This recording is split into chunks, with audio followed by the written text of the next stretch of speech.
षटतिला एकादशी व्रत।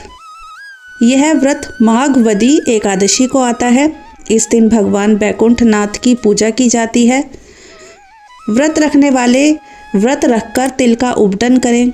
स्नान के बाद भगवान की मूर्ति को पंचामृत में तिल डालकर स्नान कराएं। तिलों की बनी वस्तुओं का भोग लगाएं और खुद भी तिलों से बनी वस्तुएं ही खाएं।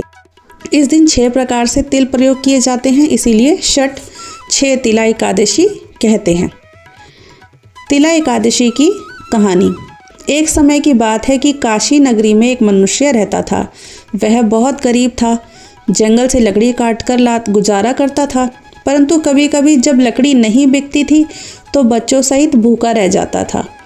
एक दिन वह गरीब जब जंगल से लकड़ी काटकर शहर की ओर आ रहा था तो उसकी लकड़ियों को एक सेठ ने खरीद लिया। जब वह लकड़ी लेकर सेठ के घर पहुंचा तो उसने सेठ के घर देखा कि वहाँ किसी बात की तैयारी हो रही है। तब लकड़हारे ने पूछा कि यह किसकी तैयारी हो रही है। तब सेठ जी बोले, कल षटतिला एकादशी है, उसके व्रत की तैयारी हो रही है।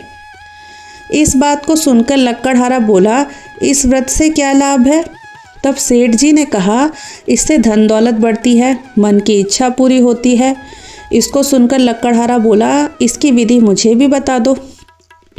लकड़हारे की बात सुनकर सेठ जी ने उसे विधि बता दी। लकड़हारे ने अपने घर जाकर यह बात अपनी स्त्री को बताई। इस पर स्त्री बोली, आप भी इन पैसों से एकादशी के लिए सामान खरीद लाइए और एकादशी व्रत हम भी धारण करेंगे।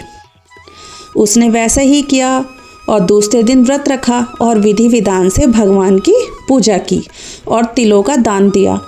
दिन में कीर्तन किया और रात्रि में भगवान की मूर्ति के समीप बच्चों सहित इंद्रियों को अपने वश में करके सो गया।